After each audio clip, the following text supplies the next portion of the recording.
नमस्कार, good morning. Fit India के super hit bulletin में आप सभी का स्वागत है। आपके साथ मैं हूं दीपिका यादव और मैं हूं श्वेता भट्टाचार्य। शुरू हो चुका है फिट इंडिया का सुपर हिट बुलेटिन, जिसमें हर खबर रफ्तार के साथ, धार के साथ, इंफॉर्मेशन से भरपूर 1 घंटे का ये बुलेटिन हम आपके लिए लेकर आए हैं।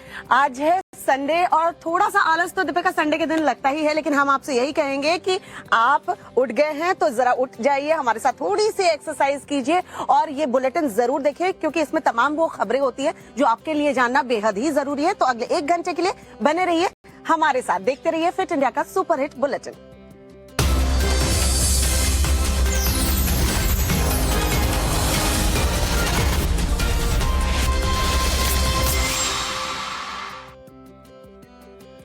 कल दिल्ली एनसीआर में जिस तरीके से झमाझम बारिश हुई, उसने मौसम का मिजाज तो बिल्कुल बदल दिया, लेकिन कई जगह दीपिका बारिश इस कदर हुई कि वहां पानी इतना ज्यादा जम गया था कि लोगों को मुश्किलों का सामना भी करना पड़ा। हालांकि राहत जरूर मिली, मार्च में ही मई वाली गर्मी का एहसास होने लगा था, उससे राहत जरूर मिली है। बिल्कुल ऐसा लग रहा था मानो कि गर्मी का मौसम बस आ ही चुका है, लेकिन जो बारिश हुई है उससे दिल्ली गुरुग्राम की जो सड़कें हैं वहां पर पानी भर चुका और देर रात तक लोग जाम से जूझते हुए नजर आए। आइए आपको दिखाते हैं क्या हालात थे सड़कों पर। देश के कई हिस्सों में शनिवार को ही बारिश ने मौसम सुहाना कर दिया, लेकिन कई जगहों पर भारी बारिश मुसीबत का सबब बन गई। दिल्ली एनसीआर में शनिवार को बारिश और ओले पड़ने के बाद मौसम तो सुहाना हो गया, लेकिन जल भराव के चलते लोगों को भारी मुसीबतों का सामना करना पड़ा। Gurugram express, Delhi Meerut express, NH9, Noida, Ghaziabad और गुरुग्राम में कई जगहों पर जल भराव के चलते मानो स्पीड पर ब्रेक लग गया हो। गुरुग्राम में 2 घंटे की बारिश में जल प्रलय जैसे हालात पैदा हो गए। प्रशासन की तमाम दावों की बारिश ने पोल खोलकर रख दी। पानी जमा हो जाने के चलते गाड़ियां रेंगती नजर आई और दिल्ली जयपुर एक्सप्रेसवे पर तकरीबन 4 किलोमीटर लंबा जाम लग गया। गुजरात के कई शहरों में बारिश के चलते जल जमाव हो गया। पाटन में सड़कें पानी में डूबी नजर आई, लोगों को खासी मुश्किलों का सामना करना पड़ा। स्कूल में छात्र बारिश के चलते फंस गए, जिन्हें ट्रैक्टर ट्रॉली के जरिए रेस्क्यू ऑपरेशन कर निकाला गया। हैदराबाद में भी हुई बारिश ने मौसम को सुहाना बना दिया, लेकिन कई जगहों पर ट्रैफिक की रफ्तार धीमी नजर आई। हालांकि लोग बारिश का लुत्फ उठाते हुए नजर आए। तो कई राज्यों में बारिश कल देखने को मिली है। सिर्फ दिल्ली और गुरुग्राम की सड़कें नहीं, बल्कि गुजरात और हैदराबाद की सड़कों पर भी जल जमाव हो गया, जिससे कहीं पर स्कूल बस फंस गई, कहीं पर ट्रैक्टर ट्रॉली फंस गई और मौसम विभाग ये कह रहा है कि अगले 2 दिन तक कुछ ऐसा ही मौसम बना रहेगा। जी हाँ, बेमौसम बारिश ने लोगों को गर्मी से राहत तो जरूर दी, लेकिन किसानों को बड़ा नुकसान पहुंचा है। राजस्थान, उत्तर प्रदेश, मध्य प्रदेश की बात करें तो यहाँ किसानों को गेहूं की जो खड़ी फसल थी उसको काफी नुकसान पहुंचा और किसानों के आंखों में आंसू है। रिपोर्ट आपको दिखाते हैं, देखिए जरा। ग्वालियर चंबल संभाग में ओलावृष्टि के चलते किसानों की फसल को भारी नुकसान हुआ है। गेहूं, सरसों और चने की फसल लगभग बर्बाद हो चुकी है। हाँ, नुकसान तो पूरा हो गया, हमारा खत्म हो गई फसल बिल्कुल। पशुओं के लिए भी चारा नहीं है इसमें। सरसों भी कल मेरी कटाई लगी थी, सरसों मेरी खेत में ही ऐसी डली है 4 बीघा में। 7 बीघा मेरा गेहूं था, गेहूं भी मेरा खत्म हो गया। केंद्रीय मंत्री ज्योतिरादित्य सिंधिया शनिवार को ग्वालियर जिले के घाटी गांव पहुंचे, जहां उन्होंने रानी घाटी इलाके में हुए नुकसान का जायजा लिया। इस दौरान उनके साथ ऊर्जा मंत्री प्रद्युम्न सिंह तोमर भी मौजूद रहे। सिंधिया ने किसानों से फसल नुकसान को लेकर बातचीत की और उन्हें जल्द मुआवजा मिले इसका आश्वासन दिया। प्रशासन को आदेश दिए हैं कि अगले 1-2 दिनों में सर्वेक्षण हो जाना चाहिए। ज़्यादा जल्द जब सर्वे होता है तो पूर्ण नुकसान कभी कभी दिखता नहीं है, क्योंकि फसल तब भी पूरी सूखी नहीं दिखती। तो 1-2 दिन में सर्वेक्षण हो, जब ठीक मूल्यांकन हो पाए और फिर हमारे अन्नदाताओं के लिए मुआवजा राशि की प्रावधान भी शासन की नीति के आधार पर किया जाए। इसी के साथ और कुछ भी शासन अपनी तरफ से कर पाएगी तो हमारी पूर्ण कोशिश होगी। सिंधिया ने कहा कि रानी घाटी इलाके में पानी को लेकर काफी समस्या रहती है, ऐसे में इसको लेकर विस्तृत योजना तैयार की जा रही है। केंद्रीय मंत्री ज्योतिरादित्य सिंधिया ने किसानों को मुआवजे का भरोसा तो दिया है, लेकिन सवाल ये उठता है कि क्या किसानों को जो नुकसान हुआ है उसकी भरपाई हो पाएगी और क्या ये मुआवजा उनके जख्मों को भर पाएगा। लेकिन कभी न भरने वाला जख्म गुजरात के एक गरीब परिवार को भी मिला है, जहां पर एक शादी समारोह में जवान बेटे को उन्होंने नाचते नाचते खो दिया है। एक रिपोर्ट आपको दिखाते हैं। गुजरात के पंचमहल की ये तस्वीर हैरान करने वाली है। एक शख्स दूल्हे को कंधे पर लेकर नाच रहा है, लेकिन अचानक कुछ ऐसा होता है कि शादी का जश्न मातम में बदल जाता है। पहले इस तस्वीर को देखिए, हर तरफ रोशनी, जश्न और रौनक दिखाई दे रही है। दरअसल गांव के एक घर में शादी का कार्यक्रम चल रहा है। इसी खुशी में एक शख्स दूल्हे को कंधे पर लेकर नाच रहा है। दूल्हा भी कंधे पर बैठकर हंसी खुशी के पलों का आनंद ले रहा है। आसपास के लोग भी मस्ती में डूबे डांस करते नजर आ रहे हैं। इस दौरान दूल्हा इस शख्स के कंधे से नीचे उतरने की कोशिश करता है और देखते ही देखते नीचे गिर जाता है। किसी को कुछ समझ नहीं आता कि आखिर क्या हुआ। जिस शख्स के कंधे पर दूल्हा नाच रहा था वो अचानक बेहोश हो जाता है। दूल्हा भी पास खड़े तस्वीरों में नजर आ रहा है। इसके बाद की तस्वीरें कैमरे में कैद नहीं हो पाई हैं। घर के लोग आनंद फानन में युवक को अस्पताल लेकर पहुंचते हैं, जहां डॉक्टरों ने उसे मृत घोषित कर दिया। बताया जा रहा है युवक की हार्ट अटैक से मौत हो गई। तो देखिए, युवक दूल्हे को कंधे पे बिठाकर किस तरीके से डांस कर रहा था और जैसे ही उसका हाथ फेल हुआ, पहले दूल्हा गिरा, उसके बाद ये युवक भी गिर गया और ये पूरी खुशियों का जो माहौल था वो मातम में पलट गया। उधर गुजरात के द्वारका में माफियाओं के घर पर मातम पसरा हुआ है, क्योंकि यहाँ प्रशासन पिछले 5 दिनों से जो अवैध निर्माण है उस पर कार्रवाई कर रहा है। बताया जा रहा है 277 ऐसे अवैध निर्माण है जिस पर अभी तक प्रशासन कार्रवाई कर चुका है। रिपोर्ट आपको दिखाते हैं, देखिए जरा। गुजरात के बेट द्वारका में बड़े पैमाने पर अवैध निर्माण के खिलाफ प्रशासन का बुलडोजर एक्शन जारी है। 5 दिन में कुल 277 अवैध निर्माण को गिराया जा चुका है। प्रशासन का बुलडोजर चला और देखते ही देखते आसपास का इलाका मलबे में तब्दील हो गया।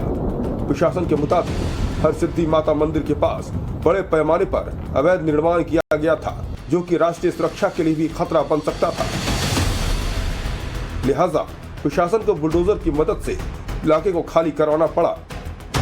कुछ ऐसी चीजें बाहर आई कि एक तो अनधिकृत दबाण किया गया है, वो भी सरकारी लैंड पे, और वो भी ऐसी जगह पे कि जो दरिया किनारा है, सामने सीधा डीप सी आता है और पुराना लैंडिंग पॉइंट भी है जहाँ पे स्मगलिंग हुआ करता था। तो ऐसी जगह के जहाँ से बाहर से अंतर्राष्ट्रीय सीमा से कोई आ सकता है, तो ये जगह पे कोई अनआइडेंटिफाइड व्यक्ति रहे, वो भी अनधिकृत तरीके से, तो वो सबसे ज्यादा डेंजरस बात है। हरसद गांव में हुई इस कार्रवाई में कुल 277 जगहों पर अवैध कब्जों को हटाया गया, जिसमें से 216 रिहायशी, 55 कमर्शियल और 6 धार्मिक स्थल शामिल हैं। इस कार्रवाई में कुल 11.17 लाख स्क्वायर फीट जगह खाली कराई गई, जिसकी कीमत 8.29 करोड़ रुपए बताई जा रही है। चूंकि यहां से 155 नॉटिकल माइल्स पाकिस्तान है, उस वजह से बहुत सारे लोग इस एरिया से, समुद्र के एरिया से, इन्हीं जगहों पर जहां आप डेमोलिशन की ये तस्वीरें देख रहे हैं, वहां पर आकर के बहुत सारे लोगों की रहने की संभावनाएं थीं। बहुत सारे लोग इलीगली यहां पे रह रहे थे। जब इसकी बात और यह चीज बहुत सालों से बढ़ती जा रही थी, इसे देखते हुए यह एक बहुत बड़ा कदम यहां पे उठाया गया और इस कदम के अंदर इस पूरे एरिया को एक तरह से साफ कर दिया गया। और बड़ी खबर इस वक्त आ रही है, इक्वाडोर में जो है वहां तेज भूकंप के झटके महसूस किए गए हैं, 6.8 जिसकी तीव्रता बताई जा रही है। और इन तेज भूकंप के झटकों की वजह से वहां भारी नुकसान की खबर मिल रही है। तटीय गुयास इलाके में 6.8 की तीव्रता वाले भूकंप के झटके जो है वो महसूस किए गए हैं। कई इमारतें धराशायी हुई हैं। बताया जा रहा है इक्वाडोर के राष्ट्रपति ने ये कहा है कि इस शक्तिशाली भूकंप से 12 लोगों की अब तक जान चली गई है। विनाशकारी भूकंप की वजह से कई इलाकों की बिजली जो है वो गुल है। भारी तबाही इक्वाडोर में मची है। तटीय गुयास इलाका बताया जा रहा है जहां 6.8 की तीव्रता वाले भूकंप के झटके महसूस किए गए। साथ ही साथ देश के कई दूसरे शहरों को भी इस भूकंप के झटकों ने हिलाकर रख दिया। फिलहाल देखिए कोशिश यही की जा रही है कि जहां जहां से ऐसी भूकंप के झटकों की वजह से तबाही मची है वहां लोगों का रेस्क्यू जो है वो किया जा सके। और जहां तक आपकी नजर जाएगी आपको खंडर ही खंडर नजर आएगा, लेकिन खबरों में अभी आगे बढ़ेंगे और बात करेंगे उत्तर प्रदेश में किस तरीके से बुलडोजर एक्शन लगातार चल रहा है। और दूसरी तरफ सीएम योगी आदित्यनाथ आज अयोध्या के दौरे पर हैं। बीजेपी के एक नेता ने क्या बयान दिया, मुंबई में बागेश्वर धाम में जो दरबार लगा था वहां पर क्यों हंगामा हुआ, ये सभी खबरें 2 मिनट में आपको दिखाते हैं कि देश में चल क्या रहा है। सीएम योगी आज रामनगरी अयोध्या के दौरे पर रहेंगे। योगी का हेलीकॉप्टर सुबह 10:40 पर अयोध्या में उतरेगा। सबसे पहले वो हनुमानगढ़ी जाएंगे, जहां दर्शन और पूजा अर्चना करने के बाद राम जन्मभूमि पथ, भक्ति पथ और राम पथ का जायजा लेंगे। सीएम खेड़ी बाजार, कौशलेश कुंज, अमीनागंज में निर्माणाधीन मल्टीलेवल पार्किंग का भी जायजा लेंगे। इसके अलावा श्री राम अंतर्राष्ट्रीय हवाई अड्डा और 4 लेन सड़क के निर्माण का भी जायजा लेंगे। मध्य प्रदेश बीजेपी की प्रभारी मुरलीधर राव ने कांग्रेस पर बड़ा हमला बोला है। उन्होंने कहा है कि कांग्रेस धर्मांतरण और लव जिहाद की समर्थक है। मुरलीधर ने कहा कि रावण की बजाय हमें औरंगजेब का पुतला जलाना चाहिए। रावण तो हिंदू था और वेदों को जानने वाला था। उन्होंने कहा कि आजाद भारत में आजादी का जो सही संघर्ष है और वो अब चल रहा है।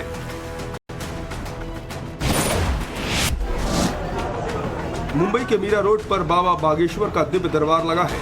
शनिवार को दरबार में लाखों श्रद्धालु पहुंचे। इस दौरान भीड़ में चोरों ने उत्पात मचाया। महिलाओं के गले से मंगलसूत्र चोरी हो गए। पीड़ित श्रद्धालु मीरा रोड थाने पर पहुंचे और शिकायत दर्ज कराई। इस दौरान थाने में काफी देर तक हंगामा और बवाल होता रहा।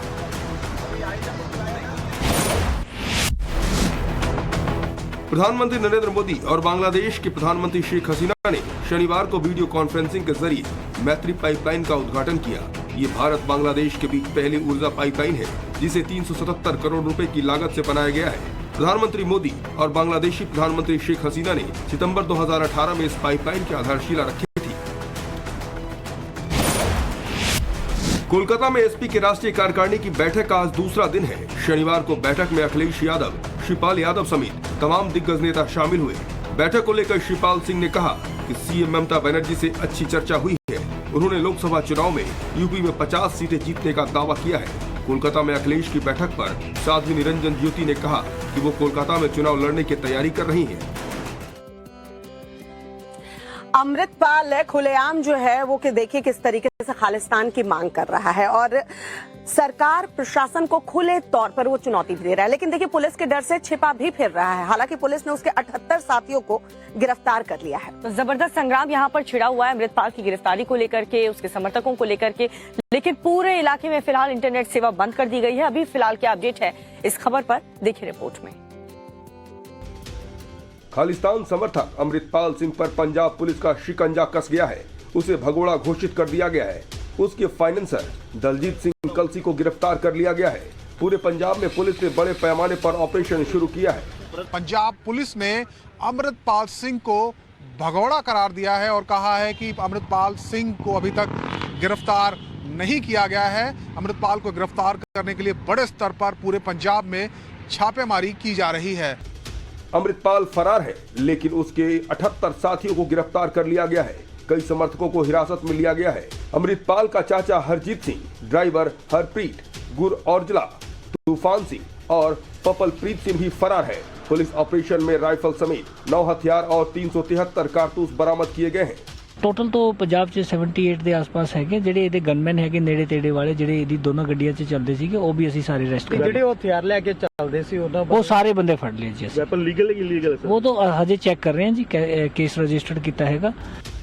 अमृतपाल के पीछे पुलिस लगी हुई है। पूरे पंजाब में आज दोपहर 12 बजे तक इंटरनेट सेवाएं बंद है। केंद्रीय गृह मंत्रालय भी लगातार पंजाब पुलिस के संपर्क में है। फाजिलका और मुक्तसर साहिब में धारा 144 लगाई गई है। अर्धसैनिक बलों की कंपनियों को भी अलर्ट पर रखा गया है। ਪੂਰੀ ਨਜਾਇਜ਼ ਹੈ। ਤੁਸੀਂ ਦੇਖੋ ਜੇ ਅਮਰਤਪਾਲ ਨੂੰ ਕਹਿੰਦੇ ਸੀ ਗਲਤ ਕਰ ਰਹੇ ਸੀ, ਤੁਸੀਂ ਮੀਡੀਆ ਬਾਈ ਕਹਿ ਰਿਹਾ ਜਾਂ ਦੂਜੇ ਪੁਲਿਸ ਕਹਿ ਰਹੀ, ਗਵਰਨਮੈਂਟ ਕਹਿ ਰਹੀ, ਪਰ ਅਮਰਤਪਾਲ ਤੇ 8-10 ਮਹੀਨੇ ਤੋਂ ਆਇਆ। ਉਦੋਂ ਪਹਿਲਾਂ ਇਹ ਪੰਜਾਬ 'ਚ ਇੰਨਾ ਕ੍ਰਾਈਮ ਹੈ, ਉਹਦੇ ਵਾਸਤੇ ਪੁਲਿਸ ਦੀ ਨੀਂਦ ਕਿਉਂ ਨਹੀਂ ਖੁੱਲਦੀ? ਉਹਦੇ ਵਾਸਤੇ ਪੁਲਿਸ ਸਰਕਾਰ ਕਿਉਂ ਨਹੀਂ ਕਰ ਰਹੀ? ਇੰਨਾ ਘਰ ਘਰ 'ਚ ਡਰੱਗ ਹੈ। अमृतपाल के पिता का कहना है कि उनके बेटे ने कुछ भी गलत नहीं किया है। वो युवाओं को नशा छुड़ा रहा है। उसे इसलिए गिरफ्तार किया जा रहा है क्योंकि वो मुक्तसर साहिब से खालसा बाहिर को शुरू करने जा रहा था। तो इस पूरे अमृतपाल के मुद्दे पर देखिए सियासत अपने चरम पर है और एक तरफ कांग्रेस पार्टी के समर्थक भी यहाँ पर नजर आ रहे हैं अमृतपाल को समर्थन देते हुए, और उधर बीजेपी जो है सवाल खड़े कर रही है कि मान सरकार को आखिरकार क्यों 1 महीने लग गए, क्यों कोई एक्शन नहीं लिया गया। अभी भी देखिए अमृतपाल किस तरीके से छिपता फिर रहा है, पुलिस कामयाब नहीं हो पाई है उसे पकड़ने में। रिपोर्ट देखिए। अमृतपाल सिंह और उसके संगठन के खिलाफ पुलिस ने 4 आपराधिक मामले दर्ज किए हैं। उस पर लोगों में नफरत फैलाने, हत्या की कोशिश और पुलिस कर्मियों पर हमले के साथ सरकारी काम में बाधा डालने का आरोप है। मंत्री बलवीर सिंह ने कहा कि जो भी कानून तोड़ेगा उसके खिलाफ कार्रवाई होगी, कोई भेदभाव नहीं है। चाहे साडा अपना होवे चाहे बगाना होवे, जेड़ा बंदा कानून ਨੂੰ तोड़ेगा ਉਹਦੇ खिलाफ कानून काम करेगा, चाहे मैं खुद क्यों ना होवा, मेरा कोई बच्चा क्यों ना होवे, कोई डिस्क्रिमिनेशन नहीं है। There is a rule of law. पिछले महीने अमृतपाल और उसके साथियों ने अमृतसर के अजनाला थाने पर हमला कर दिया था।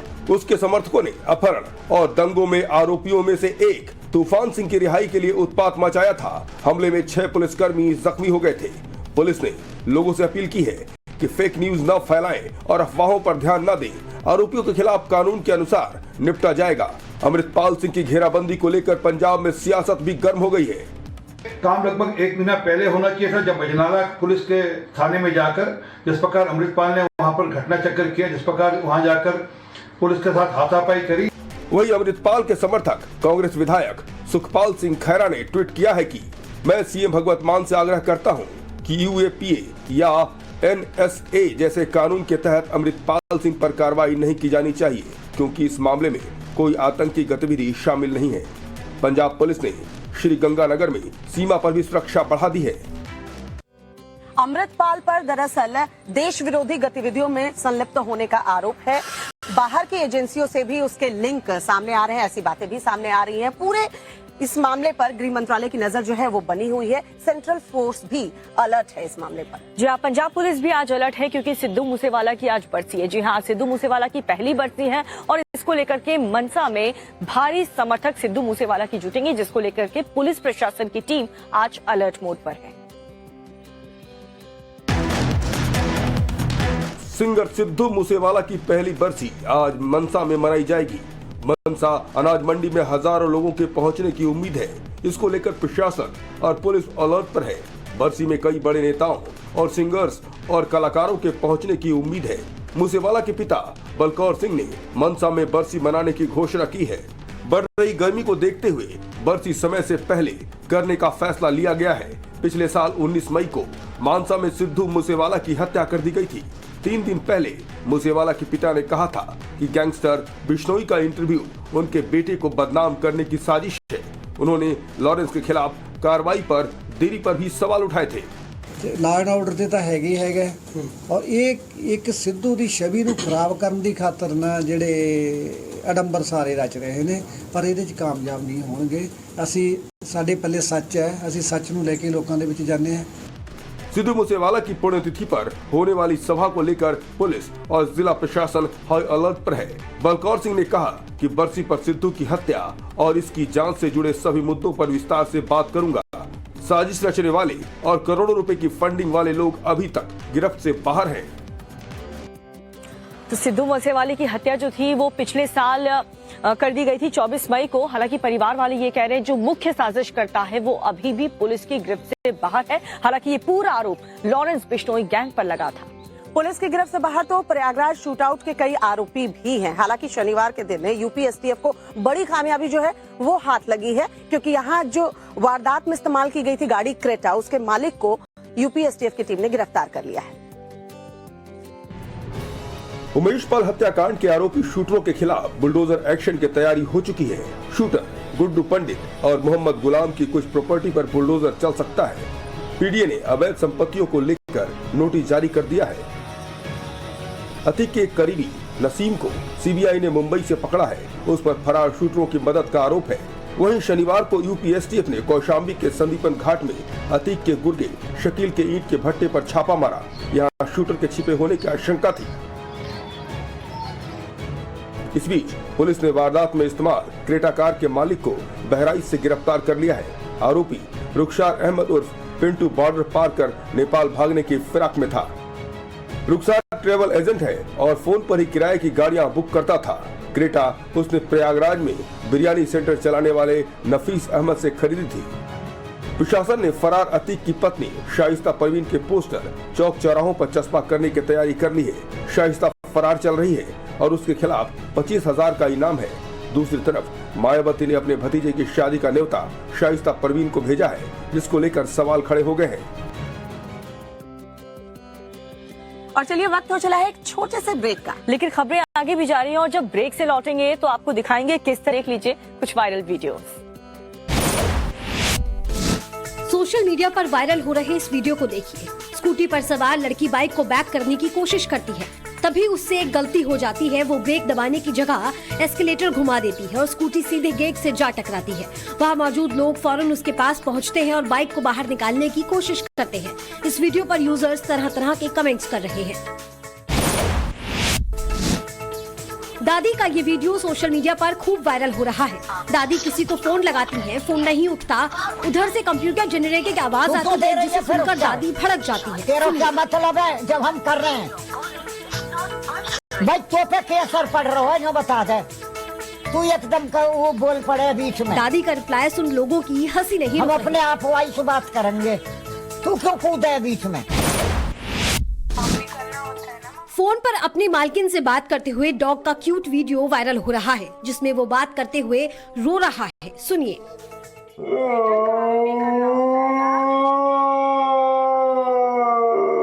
मेरा गुड्डा, क्या हुआ बेटा? गुड्डू क्यों रो रहे हो बेटा? काम भी करना होता है ना मम्मा को। किसी चूहे को देखते ही बिल्ली उन पर झपट पड़ती है, लेकिन यहाँ मामला उल्टा है। एक चूहे ने बिल्ली की नाक में दम कर रखा है, जिसे देखकर यूजर्स की हंसी नहीं रुक रही। वीडियो को देखिए। बिल्ली घर के अंदर एक चूहे को देखकर डर जाती है और उससे अपनी जान बचाने के लिए पूरे कमरे के कोने कोने में भागती नजर आती है, जिसे देख यूजर्स हैरत में पड़ जाते हैं। ये वीडियो सोशल मीडिया पर खूब वायरल हो रहा है। जयपुर कलेक्टर प्रकाश राज पुरोहित की एक जन सुनवाई के दौरान का ये वीडियो सोशल मीडिया पर जमकर वायरल हो रहा है। वीडियो में कलेक्टर राज पुरोहित एक दिव्यांग फरियादी को अपनी टेबल के ऊपर बैठाकर उसकी पीड़ा सुनते दिखाई दे रहे हैं। दरअसल जन सुनवाई के दौरान दिव्यांग ओम प्रकाश पहले जमीन पर बैठकर अपनी पीड़ा बता रहा था, लेकिन संवाद में परेशानी के कारण कलेक्टर राज पुरोहित ने दिव्यांग को टेबल के ऊपर ही बिठा दिया और उसकी फरियाद सुनी। कलेक्टर को ऐसे देखकर लोग उनकी खूब तारीफ कर रहे हैं। तो देश के तमाम ट्रेंडिंग वायरल वीडियोस आपने देखे। अब बात करते हैं बाबा बागेश्वर के दिव्य दरबार की, जो कि मुंबई के मीरा रोड इलाके पर लगा था। शनिवार को बताया जा रहा है कि इस दरबार में 1 लाख से ज्यादा भक्त पहुंचे। तो देखिए, दिव्य दरबार से बागेश्वर बाबा ने एक बार फिर से विरोधियों पर हमला बोला है, जहां पर चैलेंज देने वालों को धीरेन्द्र शास्त्री ने कह दिया है कि जरा देख लें, पूरा मुंबई राममय है। ये तस्वीरें मुंबई के मीरा रोड की है, जहां बागेश्वर धाम के पीठाधीश्वर पंडित धीरेन्द्र शास्त्री का दिव्य दरबार लगा है। शनिवार को करीब 1 लाख भक्त दिव्य दरबार में पहुंचे और अर्जी लगाई। और घर की प्रॉब्लम उन्होंने सब सच कहा है। सोल्यूशन भी बताया? हाँ, वो मुझे धाम पे बुलाए हैं। अच्छा, उम्मीद है मतलब सब होगा, भरोसा बढ़ा? हाँ बिल्कुल, इसका ट्रीटमेंट चालू है नायर हॉस्पिटल में। बात सच बताया, इसका नाम भी लिया उन्होंने, काजल। मैंने नहीं बताया, किसी को भी नहीं बताया। मैंने बताया ही नहीं। मेरी बहुत टाइम से कामना थी कि मैं मिलूं। जब से मैंने सुना था बागेश्वर बाबा के बारे में, तो तब से मुझे था कि मैं मिलूं।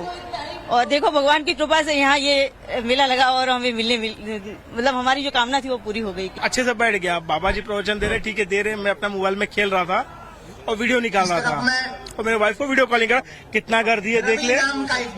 वो लिटरली कैप पहना था, मेरा नाम उनको कैसा पता, ये मेरे को खुद को नहीं मालूम। दिव्य दरबार में बागेश्वर बाबा ने विरोधियों पर जमकर हमला बोला। उन्होंने कहा कि चुनौती देने वाले देख ले, पूरा मुंबई राममय है। हमने कहा माँ, ये जवाब और विवाद तो चलते रहेंगे जब तक प्राण रहेंगे। तू तो आशीर्वाद दे, धर्म विरोधियों की हम ठटरी बार। धीरेन्द्र शास्त्री ने कहा कि हम कोई ऐसा काम नहीं करेंगे जिससे सनातन की बदनामी हो। उन्होंने कहा कि हर घर से एक बच्चा राम के नाम पर निकलना चाहिए। करीबन 1.5 लाख से ज्यादा की जनता को इन्होंने संबोधित किया और अपनी बात उन सभी के सामने रखी, जहां पर कई वीआईपी यहाँ पर पहुंचे, भक्तजन जो है वो यहाँ पर पहुंचे। और साफ तौर पर लोगों ने अपनी अर्जी लगाई। कुछ लोगों के पर्चे खुद बागेश्वर द्वारा खोले गए थे, जहां पर उन्होंने साफ तौर पर कहा है कि हर घर से एक एक बच्चा राम के नाम पर दिया जाए, एक एक बच्चा जो है वो सनातन धर्म के नाम पर दिया जाए। दिव्य दरबार के दूसरे दिन आज शाम 5 बजे आशीर्वचन और विभूति वितरण होगा। मुंबई में जिस तरह से बाबा के दरबार में भीड़ पहुंची, उससे तमाम विरोधियों का मुंह बंद हो गया। तो मुंबई के दरबार में पंडित धीरेन्द्र शास्त्री ने एक बार फिर से हिंदू राष्ट्र की बात को लेकर के हुंकार भरी है और आज इस दिव्य दरबार का दूसरा दिन है। बाबा के दरबार को लेकर महाराष्ट्र में सियासत भी तेज हो गई है। कांग्रेस ने जहां इस दरबार का विरोध किया है, वहीं बाबा धीरेन्द्र कृष्ण शास्त्री जो है हिंदू राष्ट्र को लेकर हुंकार भर रहे हैं। पर्चा तो एक बहाना है, बालाजी की कृपा का सिद्धांत बताना तो एक बहाना है, भगवान होते या नहीं इसका अनुभव कराना तो एक बहाना है, असलियत में पूरे भारत को राम का बनाना। मुंबई के दरबार में बागेश्वर बाबा ने एक बार फिर हिंदू राष्ट्र की हुंकार भरी। उनके मन से नारे लगे, ये शाश्वत सत्य है कि भारत हिंदू राष्ट्र है। मंच से धीरेन्द्र शास्त्री ने महाराष्ट्र में उनके दरबार का विरोध करने वालों पर करारा हमला बोला।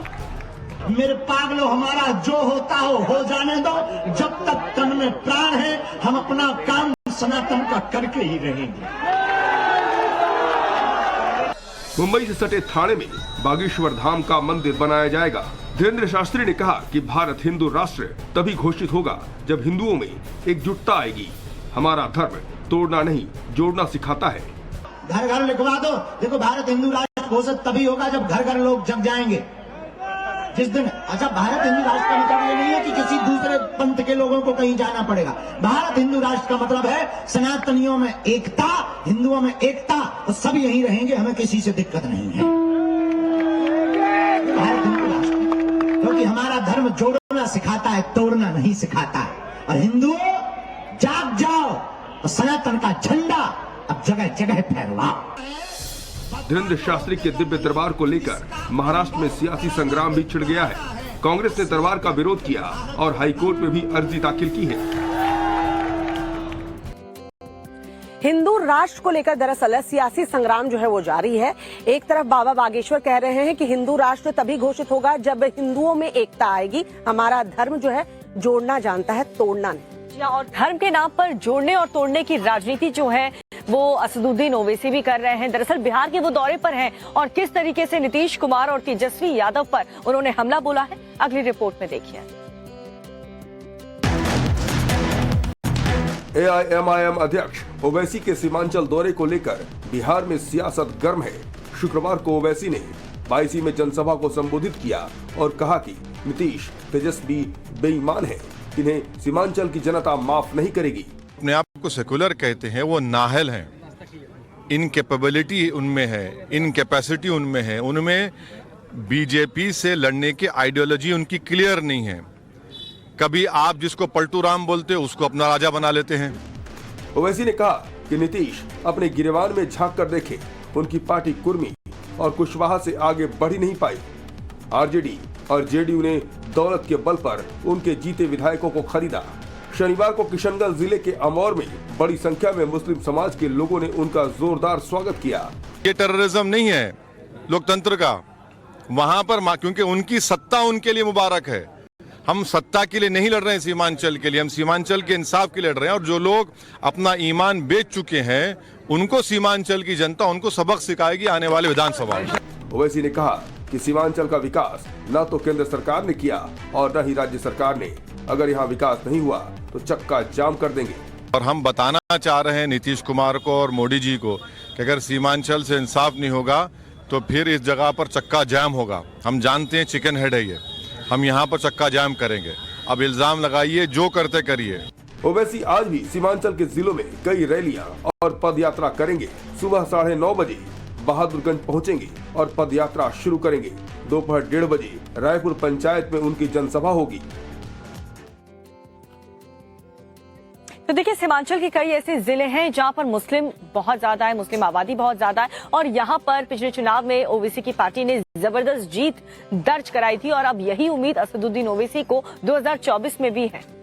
ओवैसी की घेराबंदी से डरे नीतीश कुमार ने मुस्लिमों को रिझाने के लिए एक बड़ा दाव चला है। रमजान के वक्त मुस्लिम कर्मचारी जो हैं वो अपने घर ऑफिस से जल्दी जा सकेंगे। अब इसको लेकर बिहार में राजनीति जो है वो गर्म है। रिपोर्ट आपको दिखाते हैं। नीतीश सरकार ने रमजान से पहले बिहार में मुस्लिम कार्ड खेल दिया है। मुस्लिम कर्मचारी रमजान के दौरान घर जल्दी आ सकेंगे।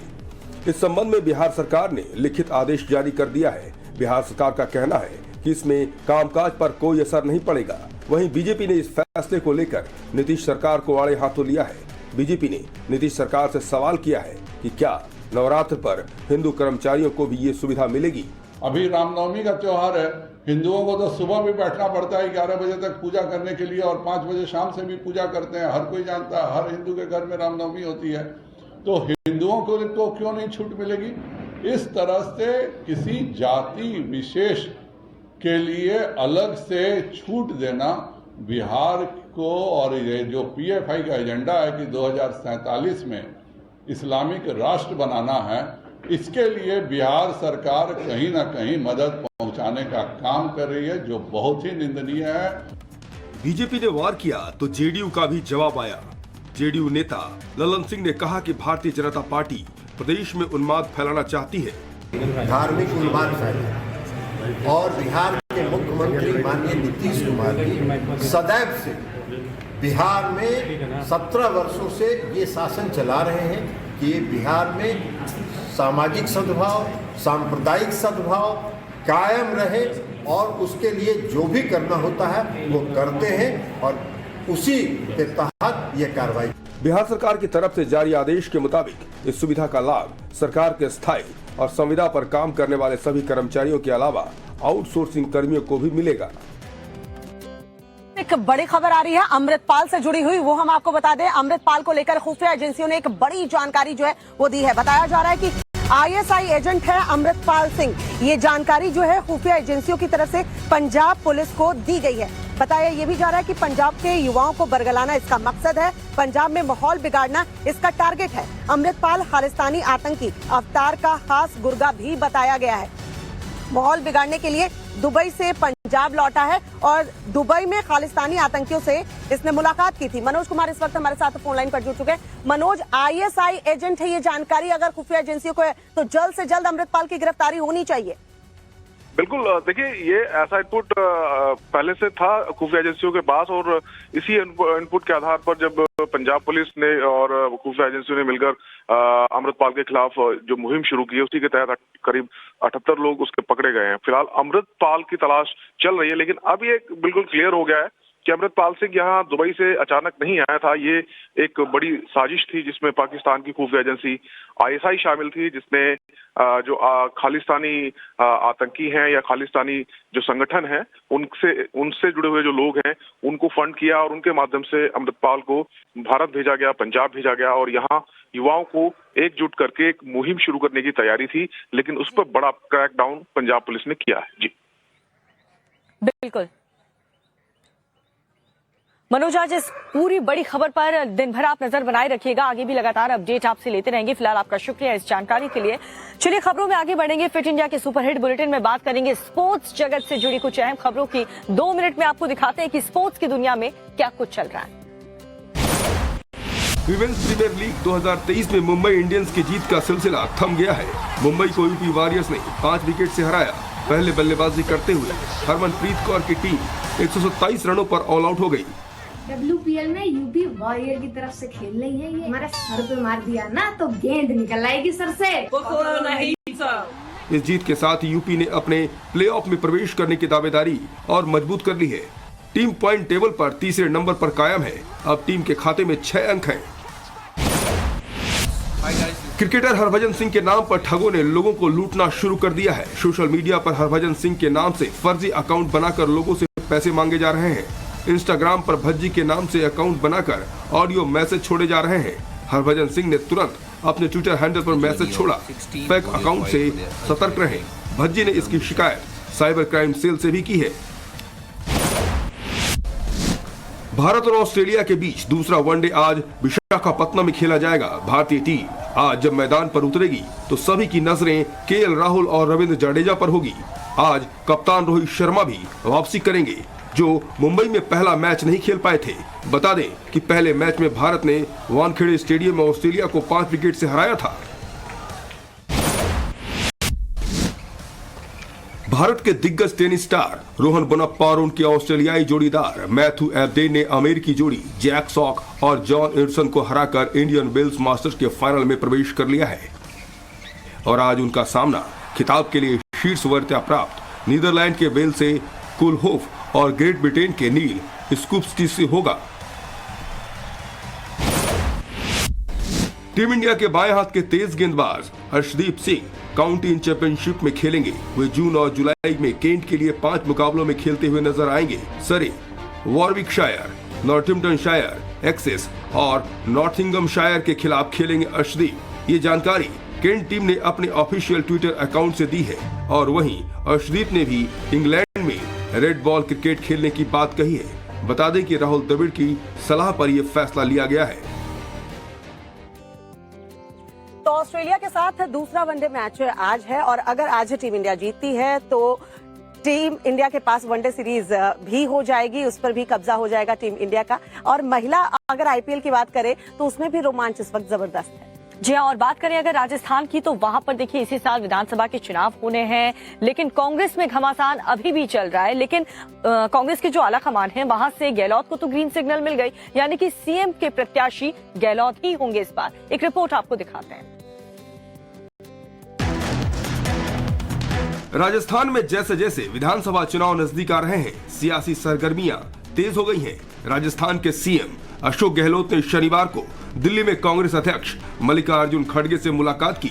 इस दौरान क्या बात हुई, गहलोत ने इसकी जानकारी तो नहीं दी, लेकिन सचिन पायलट और पार्टी में मतभेद पर जब उनसे सवाल पूछे गए तो उन्होंने कहा कि हर पार्टी में मतभेद होते हैं। उन्होंने राजस्थान में फिर कांग्रेस सरकार बनने का दावा किया। सचिन पायलट कोई डिफरेंसेस नहीं है। हाँ।